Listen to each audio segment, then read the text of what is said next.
प्यारे बच्चों, आज हम कक्षा 10 के लिए एक बोर्ड के द्वारा जो नया टॉपिक जोड़ा गया है पल्लवन, उसके बारे में चर्चा करने वाले हैं।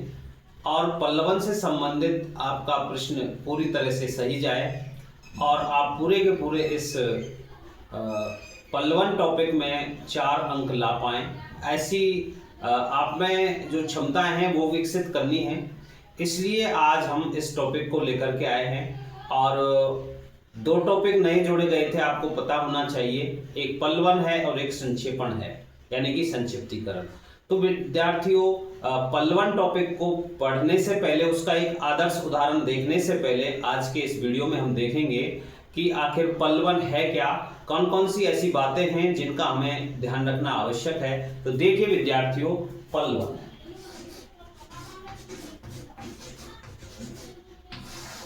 पल्लवन बच्चों कई आपके इसके जो पर्याय हैं वो लेकर के आता है। पल्लवन का वृद्धिकरण, विस्तार यानी कि भाव विस्तार भी कह सकते हैं पल्लवन को, भाषा विस्तार भी इसको कह सकते हैं। और अंग्रेजी में ये जो रूपांतरण है एम्प्लीफिकेशन।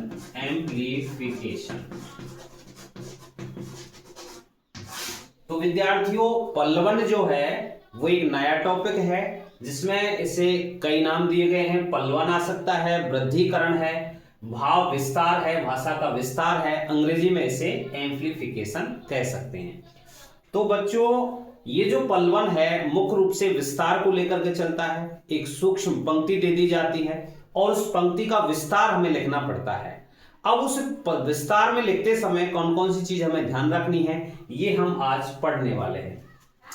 तो जो पल्लवन होता है विद्यार्थियों, जो प्रश्न के रूप में आता है, अब वैसे तो संक्षिप्तीकरण और पल्लवन दोनों अथवा में आएंगे, आपको उनमें से एक लिखना पड़ेगा जो 4 अंक को लेकर के आएगा। सबसे पहले समझते हैं कि इसमें करना क्या है, ये है क्या। तो देखिए, एक संक्षिप्त और गूढ़ अर्थ वाली, संक्षिप्त है और गूढ़ विचार या गूढ़ सूक्ति,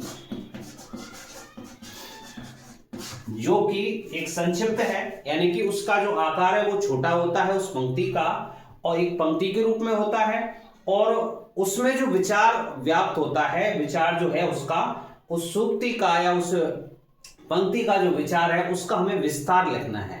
ये चीजें हैं। ये चीजें इसलिए हैं विद्यार्थियों कि आपका जो भाषा कौशल है वो वृद्धि करे। और बहुत सी सूक्तियां हैं, या तो वो किसी विचारक के द्वारा दी गई होंगी, या कोई सामान्य जो विचार है जो एक सामान्य जनता की समझ में नहीं आता है, ऐसी पंक्ति के माध्यम से उसका हमें क्या लिखना है, पल्लवन लिखना है, उसका विस्तार हमें करना है।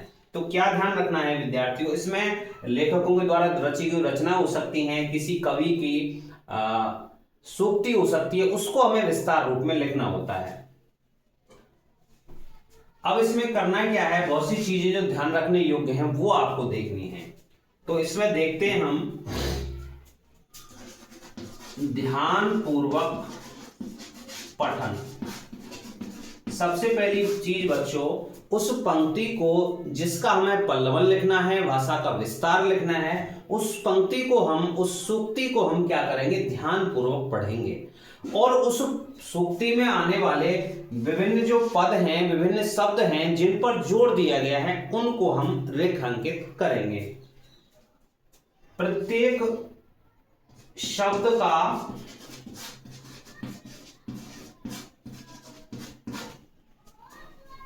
आशय समझना है हमें। आशय, इसका जो मतलब है, प्रत्येक शब्द का अर्थ क्या है, क्या मायने वो शब्द रखता है। तो प्रत्येक शब्द का हम आशय पढ़ेंगे। 2 चीजें ध्यान रखनी है, ध्यान पूर्वक पठन करना है, ध्यान पूर्वक वो पंक्ति पढ़नी है, जल्दबाजी नहीं करनी है। प्रत्येक शब्द का आशय, उसमें जो जिन शब्दों से मिलकर के वो वाक्य बना है, जो पंक्ति बनी है, उसको हम अच्छी तरह से समझने का प्रयास करते हैं। एक अगला जो आता है, मूल भाव को समझना। सबसे जो प्रमुख बात है बच्चों वो ये है कि जो भी पंक्ति दी हुई है उसका जो मूल भाव है, आखिर वो क्या कहना चाहती है वो पंक्ति, उसका मूल भाव हमें समझना होता है। आगे देखते हैं। सबसे जो प्रमुख आपके लिए है वो अनर्गल बातें नहीं लिखें।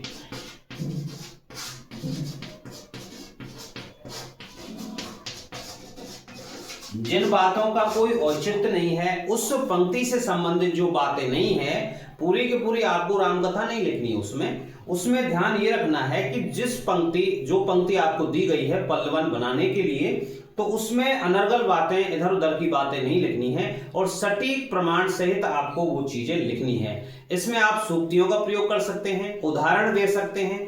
तो यहाँ अनर्गल जो बातें हैं, इधर उधर की जो बातें हैं, वो आपको नहीं लिखनी है। जैसे बहुत से बच्चे हमने देखा है, छोटी कक्षाओं में बच्चे होते हैं, जैसे गाय पे निबंध लिखने के लिए दे दिया जाता है, तो बच्चे उसमें अपना ज्यादा कुछ अपने स्तर के अनुसार वो लिखते रहते हैं और उस बात को काफी लंबा पहुंचा देते हैं, जिनका कोई औचित्य वहां पर नहीं होता है। तो यहाँ विद्यार्थियों ध्यान रखना है, आपको अनर्गल बातें नहीं लिखनी है। ये पल्लवन क्या है विद्यार्थियों? व्याख्या नहीं है।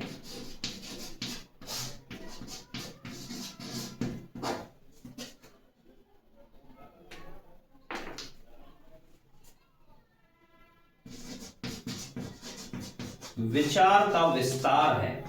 हमें इसकी व्याख्या नहीं करनी है, जो विचार है उसका विस्तार हमको करना है। एक बच्चों पुनरावृत्ति से बचना है, पुनरावृत्ति से बचना।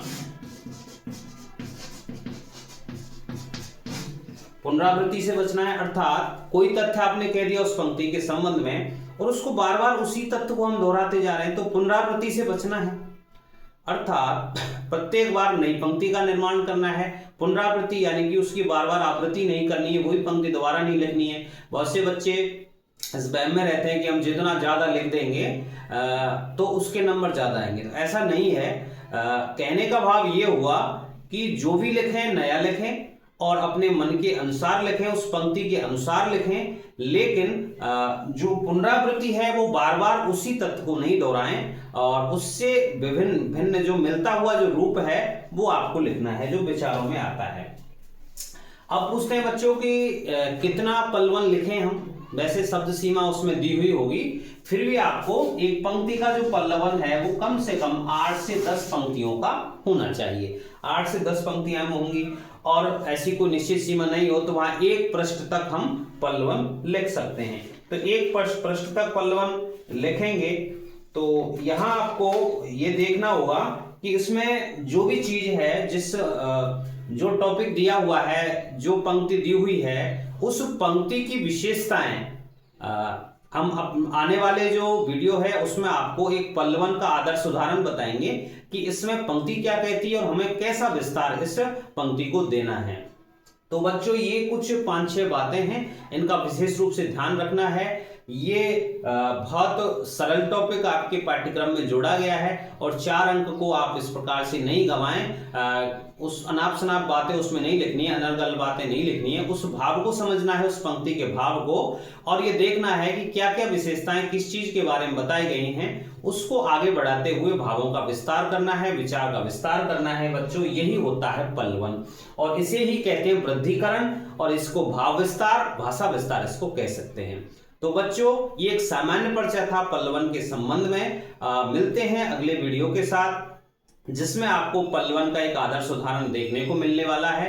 बने रहिए हिंदी परिवार की ऑनलाइन पाठशाला के साथ। मिलते हैं, तब तक के लिए धन्यवाद।